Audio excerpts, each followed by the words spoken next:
అది డిసెంబర్ 31 మధ్యాహ్నం. బెంగుళూరులోని చిత్రదుర్గ్ పోలీస్ స్టేషన్లో ల్యాండ్ లైన్ రింగ్ అవుతోంది. చిత్రదుర్గ్ పోలీస్ సూపరింటెండెంట్ రంజిత్ కుమార్ ఆ ఫోన్ లిఫ్ట్ చేసి హలో అన్నాడు. Hello sir, hello sir, Chitradurga police station అంటూ కంగారుగా మాట్లాడుతున్నారు.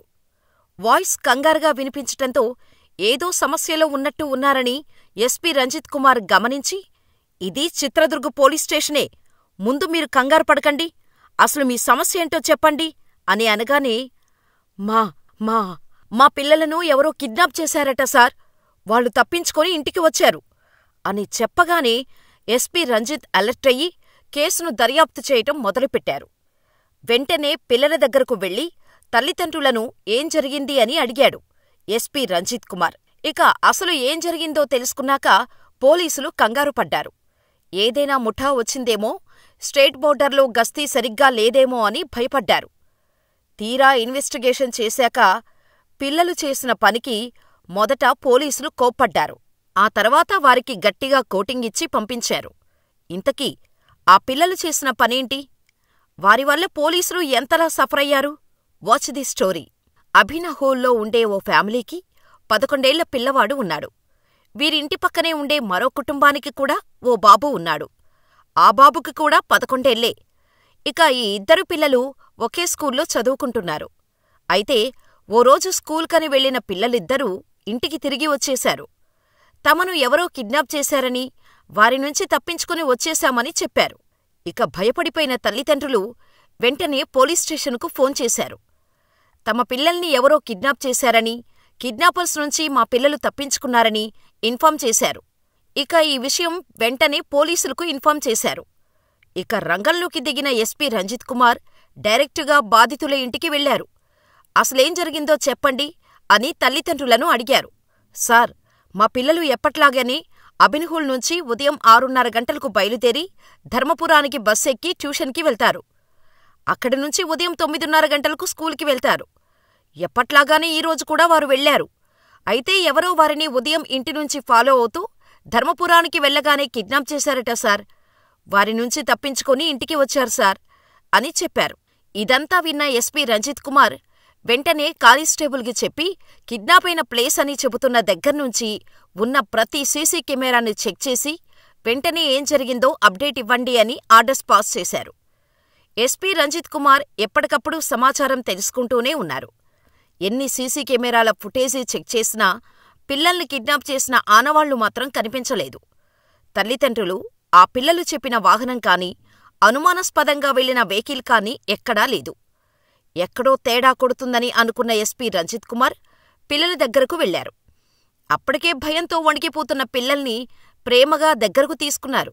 అంతేకాకుండా వారికోసం కొన్న చాక్లెట్స్ ఇచ్చి తినమని చెప్పారు. అలా నెమ్మదిగా మాట్లాడుతూ, మీరేం భయపడొద్దు, ఏం కాదు, అసలేం జరిగింది, మిమ్మల్ని ఎలా కిడ్నాప్ చేశారు, కిడ్నాప్ చేసిన వారిని మీరు చూశారా అని అడిగారు ఎస్పీ రంజిత్. ఏమో అంకుల్, మాకు తెలీదు. అభినహోల్లో బస్టాపులో మేం బస్సెక్కాం. అప్పటినుంచి మా బస్సు వెనకే ఎవరో ఫాలో అవుతూ వచ్చారు. కానీ మేం పట్టించుకోలేదు. తర్వాత ధర్మపురంలో దిగి ట్యూషన్కి బయలుదేరాం. ఇంతలో మా ముందుకు ఓ తెల్ల మారుతి ఓమ్ని వ్యాన్ వచ్చి ఆగింది.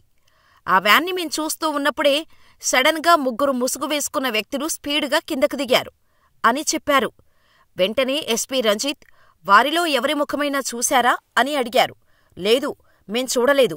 కిడ్నాపర్లు ముఖాలపై ముసుగు వేసుకున్నారు. మా ముఖంపై ఏదో స్ప్రే చేశారు. దీంతో మేము కళ్ళు తిరిగి కింద పడిపోయాం. మేము కళ్ళు తెరిచి చూసే టైంకి వ్యాన్లో ఎవరూ లేరు. దీంతో మేము పారిపోయి వచ్చేశామని చెప్పారు. దీంతో రంజిత్ తెల్ల మారుతి ఓమ్ని వ్యాన్ అభినహోల్ నుంచి ధర్మపురం వెళ్లే దారిలో ఎక్కడైనా సిగ్నల్ క్రాస్ అయిందేమో చూడమని చెప్పటంతో ట్రాఫిక్ పోలీసులు మారుతి ఓమ్ని వ్యాన్ గురించి వెతకటం మొదలుపెట్టారు. కానీ ఎక్కడా అటువంటి వ్యాన్ వచ్చిన ఆనవాళ్లు లేవు. అసలు ఏం జరిగిందో ఎస్పీ రంజిత్కు అర్థం కావటం లేదు. మొత్తం అభినహోల్ నుంచి ధర్మపురం వరకు ఉన్న ట్రాఫిక్ సిగ్నల్స్, పిల్లలు ట్యూషన్కి వెళ్లే దారి మొత్తం చెక్ చేశారు. ఎక్కడా సందేహంగా లేదు. దీంతో ఎస్పీ రంజిత్కు పిల్లలు ఏదో దాస్తున్నారని అనుమానం వచ్చింది. వెంటనే ఇద్దరబ్బాయిలను విడివిడిగా విచారిస్తే అసలు విషయం తెలుస్తుందని అనుకున్నాడు ఎస్పీ రంజిత్. పేరెంట్స్కి చెప్పి పిల్లలను సెపరేట్గా విచారించటానికి ఒప్పించారు. ఇద్దరినీ వేరువేరుగా విచారించి జరిగింది చెప్పమని, ఎలా జరిగింది, ఏం జరిగింది, అప్పుడు మీరు ఎలా తప్పించుకున్నారు, ఆ ముసుగు వెనకున్న కిడ్నాపర్స్ ఎలా ఉన్నారు అని అడిగాడు ఎస్పీ రంజిత్. ఇద్దరబ్బాయిలు చెప్పిన సమాధానాలకు ఎక్కడా పొంతన కుదరటం లేదు. ఇద్దరూ వేరువేరుగా చెప్పారు. దీంతో ఎస్పీ రంజిత్కు ఫుల్ క్లారిటీ వచ్చింది. పిల్లలే ఏదో దాస్తున్నారని, వెంటనే వారిని నిజం చెప్పండి, లేదంటే జైలులో ఉండాల్సి వస్తుంది, ఏం జరిగిందో నిజం చెబితే నేను ఎవరికీ చెప్పను, మీ అమ్మనాన్నలకు కూడా చెప్పను, నేను మీ ఫ్రెండ్నే అని అడగడంతో ఆ ఇద్దరబ్బాయిలు అసలు విషయం చెప్పారు. వారు చెప్పింది విన్న ఎస్పీ రంజిత్ షాకయ్యాడు. అంతగా రంజిత్ షాకయ్యే విషయం ఆ పిల్లలు ఏం చెప్పారా అని అనుకుంటున్నారా? ఆ ఇద్దరబ్బాయిలను ఎవరూ కిడ్నాప్ చేయలేదు. స్కూల్లో ఇచ్చిన హోంవర్క్ చేయకపోవటంతో క్లాస్ టీచర్ ఇద్దరినీ మీ పేరెంట్స్ని తీసుకురమ్మని చెప్పింది. స్కూలుకి వెళ్తే టీచర్ అడుగుతుందని, ఎక్కడ కొడుతుందో అనే భయంతో వారే కిడ్నాప్ కథను సృష్టించి పోలీసులను, తల్లిదండ్రులను హడలెత్తించారు. ఇలా చేయమని మీకెవరు చెప్పారు అని అడిగితే సినిమాల్లో చూసి ఇలా కథ చెప్పామని చెప్పటంతో పోలీసుల నోట మాట రాలేదు.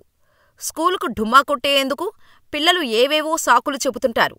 చిన్నప్పుడు మీరు కూడా కడుపు నొప్పి అని, కాలు నొప్పి అని బడెక్కొట్టేందుకు ప్లాన్ చేసే ఉంటారు. కానీ ఈ తరహాలో హోంవర్క్ చేయలేదని కిడ్నాప్ డ్రామా ఆడి అందరినీ పరుగులు పెట్టించైతే ఉండరు, అవునా?